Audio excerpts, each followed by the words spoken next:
Values are more than morals. They're guiding lights for the journey of the vision that you're going to accomplish, and they're guardrails for the culture you're going to build. Values determine how you're going to get to where you have a vision to go. So today, let's develop some values. Hey, welcome to the Purpose Project podcast. My name is Brandon Goff. I get to be the host of this podcast and this amazing community of people that we're all just chasing the vision God has on the inside of us. We believe everybody in the world has purpose from God.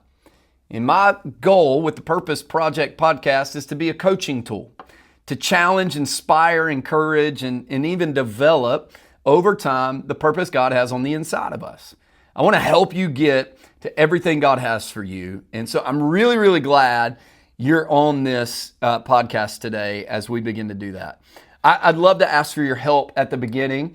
I'd love to ask you to like and review this podcast on whatever platform you use. Share it on your social media, and even share it with some coworkers and some friends, maybe family members that you think would benefit from it. The more people we can get to help chase the purpose God has for us, the better. Now today, we're going to continue a series of talks on culture, building culture to support the vision God has for you. What is the vision? All right, let's think about it like this, right? The vision, as we talked about in the previous 2 episodes, is the structure, the sketch, the blueprint, if you will, of where am I going? What am I trying to accomplish here? What's the point in this thing? Like where am I going? My coworker, my team, we're all going in the same direction. My family, we're all chasing the same thing. And really the culture is the support. It's the gas pedal. It's the how fast are we going to get there? Culture is the personality and attitude that people experience of your organization. Now you fill in the blank in the context of what the organization is. Maybe it's your family, maybe it's your job, maybe it's your church, maybe it's a team lead. I don't know. But what is the organization for you? And the culture that you build can either destroy or build the vision you have. So it's like this. We said it like this in a previous episode. If culture is the gas pedal for the vision, then when I build a strong culture around the vision God's given me and the vision that I'm chasing with my team, when I build a strong culture around that, man, it starts to go fast. We start accomplishing things. It's life-giving. It's encouraging. It's fun. It's great. It's like pressing the gas and just going around that racetrack. But on the contrary, if I build a bad culture to support the vision, it's like pulling the emergency brake. And it feels like you're trudging through mud and you're trying to figure out, how do I make this happen and what do I do? Now, we've talked about the importance of culture. We've talked about the importance of vision. And today, I want to talk about developing values. Values are the how of the culture. Values are the how of the vision. How are we going to act? What is important to us? What are we going to do to help us accomplish the vision God has put on the inside of us? What are we going to do? So if you walk into our church offices and you ask our staff what we value, there's 7 things that I hope they would tell you. There's 7 values that we have at our church. We have our values on our wall in our lobby. We have our values in our documents that we use for our staff meetings. We talk about them. We teach on our values. Every Sunday morning before church, we have a rally where our leaders will lead a huddle for their teams, and they talk about a value in that. We teach the values. We discuss, here's what this value means. This is what this value looks like in each season of growth. Because, watch this, every season looks different. So the vision can change, but what I value doesn't. The mission doesn't. I won't say the value doesn't. It can, but it's still what you value. It's the how. It's the I'm going down this way. The values in your life, the values in your business, the values on your team have to be clearly established. And watch this. It can't just be things that you go, oh, this would build a good business. It has to be something that matters to you. As the leader, it has to matter to you, because if it's not in you, you're not going to do it. If it's not in you, you're not going to hold it accountable. The value has to mean something to you. It's the guardrails on the road to vision and culture. The problem for many leaders is the values look really, really good on the wall. You know what I'm talking about. You walk into a headquarters, you walk into an office building, you walk into an organization, they got their value. We value character, we value transparency, we value integrity, we value people, and all these things are values, and they're on the walls, much like they are at our church, and they're there, and they'll walk you through the tour of the offices, and they're showing you their values, right? That's great. The problem for many leaders is the values look great on the wall, but they are not happening down the hall. It's nothing more than the same thing as going to Hobby Lobby and buying that picture that's supposed to be inspirational and hanging it on your wall, because it ain't happening down the hall. It's nothing more than something on the wall to take up space and make you look good and make your organization. And they all probably started with great intentions. This is what we're going to value. This is who we are. This is what we do. We call our values the Radiate Way. I pastor Radiate Church in South Carolina, and it's the Radiate Way. This is what we do. One of ours is we move ministry forward. That means we're not going to be backwards thinking or small thinking. We're going to do what we need to do to be generous with our time, talent, and treasure to go out and build the church of Jesus Christ. We're going to do what it takes. One of our values is honor is external. That means if I value somebody, I don't just think it, I don't just hold it, but I let them know. I show them the value they have in my life. If, for instance, I have a pastor, Pastor Daniel Floyd is my pastor. I love him dearly. There's very rarely times that I'll show up without a gift. Why? I want him to know I love you, man. Thank you. I'll shoot a text praying for you. How's like, I got a pastor, Pastor Jeff Kapusta in my life. I'm going to actually see him here in just a little while. And the reality is, I value that time. I'm going to let him know, thank you for time. Here's a gift. Here's how much you mean to me in my life. Thank you. Values external. We show it. We share it, because it does no good if I feel it, but they don't know it. And so that's what it looks like to have values, but they mean something to you personally. They're not just building an organization, but they're building a person. They're building a personality. They're building a culture. Because what's happening down the hall is your culture, even if it doesn't look like your values. Even if you ever been to a place where you feel like, what's happening down the hall in my house or in my office area, and you're like, that feels contrary. That doesn't feel like it's building what we're supposed to be building. That's because you got values that are not being lived out down the hall. The culture's not supporting the vision. And if you have values or culture that doesn't look like your values, one of the two has to change. Either the values has to change or the culture has to change. And here's what I know. I'm going to go ahead and give you some bad news today. If you're at that place and one of the two has to change, change always brings pain. Every single time. It's going to bring pain for somebody. Maybe it's you. Maybe it's somebody on your team. Maybe it's a long-standing member of your team. I don't know. But every time something has changed, someone's attached to that, and it's going to be painful. So you have to lead through the pain and the change. So if values are the guardrails for the road to vision and the structure of culture, then it would make sense that we take time to actually establish values. Values that are deeply inset in the inside of us. Values that we have conviction about. Values that we live out. Values that matter, not just to the organization, but to me. To me as the leader, I have to have conviction about these values.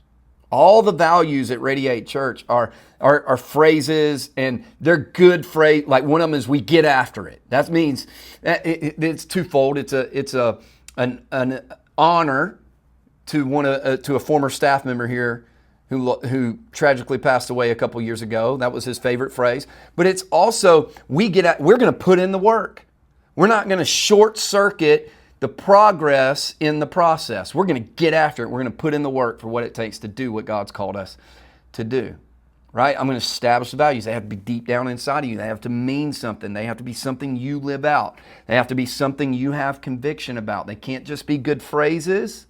They need to be who you are. It's the radiate way we work hard to build the church of Jesus Christ. So what are some values that you hold closely? What are some values that matter to you? I would even ask you this question. What are values that God holds closely? You know, if we're going to chase the vision God has for us and the purpose God has for us in this life, if we're going to be everything God called us to be, let's bring Him into the process. Hey, God, what are some values that you hold closely? I want to value that. God loves people. So we say it like this: we are the church, or we honor externally. Both of those are about people. We want to not use people to build the church, but use the church to build people, right? So what are some values that you hold closely? What are values that God holds closely? What are some values, or what values do you need your people to exhibit in order to lead at the next level? Like, what does that look like? I don't know about you, but I don't like staying in the same place. Once I reach a new level of what we can accomplish, I want to raise the capacity. So we get after it, we work, we find solutions, we figure out, okay, there's a season of limitation. Great. That means innovation is actually bred in limitation. So how can I be more innovative? It doesn't mean we stop the vision. It means we're going to chase this thing. We're going to go after it. We're going to do what we've got to do. What are your values? What are you deeply convicted by? What is God deeply convicted by? What does God hold closely? And what are the values that you and your team need to really exhibit and develop convictions about in order to get to the next level? Being teachable, can I tell you something? That's one of the values you need to value for your team. I need to be teachable. I don't know it all. I don't have it all together. I need to always be learning. I need to always be pushing forward, using new ideas. So whether it's family, whether it's work, business, leadership, personal, wherever you are, I tell you this, you need to establish 4 to 7 values that protect and guide and build culture. 4 to 7 values. And our family, we decided about a year and a half ago, we had never established family values. And so we talked about them, like we talked about what was important to us and the expectations my wife and I have for our kids and for each other. And we talk about that stuff all the time around the dinner table or in family meetings or just sitting around talking and joking around. But we had never established family values. And values guide culture. So we were like, hey, we need to establish some values. And so we went through a process, and my wife and I talked about it. We established 5 values for my family of 5. And here's our 5 values just for my family. Now, this is not work. This is not organization. This is my family. We value faith. God is at the center of our lives. We bring God into everything we do. Relationships, learning, attitudes, responsibilities, discipline, fitness, all that stuff. We bring God into it. Number 1 value is faith. We will not compromise our faith in Jesus Christ. Number 2, we value family. So we value God, we value family. Our family comes first. If there's responsibilities that eat into our family time, we try to see what can we do to flex out of those things because family is more important. If I can finish my life, I would actually say this to you today as a leader. If you finish your life with your faith and your family, congratulations, you succeeded. And so we value faith, we value family, we value each other, we treat each other with respect and honor. Now, there's still the sibling rivalries. I wish I could tell you that because we value our family, there's no arguments and nothing going on, no attitudes, everybody's perfect, but that's just not the case. But we value family. We can point to that and go, hey, that's your sister. Hey, that's your brother. We value family. Hey, that's your mom. Don't talk to her like that again. That's your dad. Don't treat him like that. We can point to the value of family. So faith, family. We value fitness in my house. So we value multiple times a week. For me, it's at least 5 days a week. For my wife, it's 2 or 3 days a week. For my kids, it's 2 or 3 days a week. We value being physically active. We value fitness. We try to eat right. We don't always do well, but we try to eat good. We try to be physically active. So for instance, if we can't go to the gym and we haven't been physically active, we'll do push-ups, sit-ups, and air squats in the living room. Why? We value fitness. Our body is a temple that God's given us, and we want to take care of it. It's not just about looks and physique and overweight or underweight. It's about God gave me this body, and He says in His Word that we should take care of it. So we're going to. Why? Because we value faith. I also value my family so much that I don't want to leave earlier than I have to. I already have a tick against me with a heart condition. So I'm going to take care of my body so that I can maximize the life and the years that I have here. We value fun. My family, we love to laugh. We love to make people laugh. We love to have fun. We play card games. We joke with each other. One of my spiritual gifts is sarcasm, which I kind of have to work on. Like all those things. We want to have fun. So we laugh a lot in our house. We want people, when they come to our house, that we want them to know this is a place of laughter. We smile a lot here. Even in the darkest of seasons, we find reasons to smile. We do our best to. So we value faith, we value family, we value fitness, we value fun, and we value friendships. Friendships. We rise or fall to the level of the friendships that we have. We value our friendships. We let people know how much they mean to us. We invest in their life. We don't just ask them to invest in ours. We want to we want to be a place where people can be connected. We want to be a family people want to be around. And these are things, if I'm honest, all 5 of these things are things that we just as a family naturally focus on. But they're easily repeatable. They're easy to explain. It's easy for my 7-year-old, my 12-year-old, my 14-year-old, 15 now, year-old to repeat. They go, we value faith, family, fitness, fun, and friendships. They're easy to repeat. And we've made them repeatable. And it's easy to see, hey, am I accomplishing that? Am I valuing my family right now? I haven't been to the gym in a while. I'm not eating very good. I'm eating too late at night. I'm eating the wrong things. Whatever it is, I'm not valuing my fitness. And that's values. When establishing and living out values that build culture, remember this thought. What you permit, you promote. So here's what I mean. If we value family in my house, okay, and I permit my oldest son to talk very dishonoring towards his mother, and I just allow it. I just, it's fine. I don't want to argue. I don't want there to be any confrontation. I just let it go. What am I doing? I'm promoting that it's okay to act that way. Now take that, put it in your family, or take that and put it in your organization. Here, honor is a value for us. So if staff members are not honoring people's time, if staff members are not honoring other people, and I just go, it's fine, don't worry about it. What am I doing? I'm promoting that activity. I'm promoting that behavior. Sometimes we do it because we don't notice it. Other times we do it because we don't want to have the hard conversations. And you can't just overlook the lack of a value or the underuse of a value, and you can't just look over it and use it as a weapon.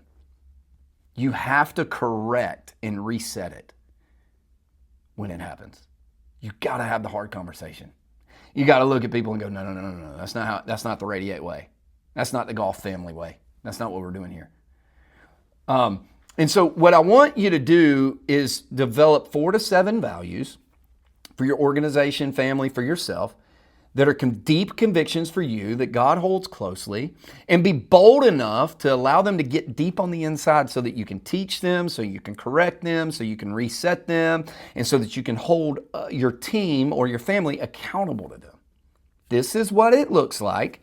This is how we're going to do it. Everybody does it different, but we're going to have conversations if it's not held that way. because values are the roadway to culture and to vision. So this week, take some time, set your values. Is it character, integrity, spiritual growth, honor, fun, friendships? What is it? What are the values for your vision, right? So we're working on vision. What are the values that are going to help you build the culture to get to the vision that God's given you to ultimately accomplish the purpose God put inside of you? And what does it look like to live those values out? What does it look like? How do I live? What does it mean to honor? What does it mean to value fitness? What does it mean to honor getting after it in work ethic? What does it mean? Lay that out so that you can hold it accountable. Now, as you're working on that this week, I want to say the same thing I say every single week. I need you to remember this. You matter to me, you matter to God, and you matter to a whole lot of other people. You have an incredible purpose that God placed on the inside of you, and I never want you to forget that. And listen, you can change the world. So now, let's get after it.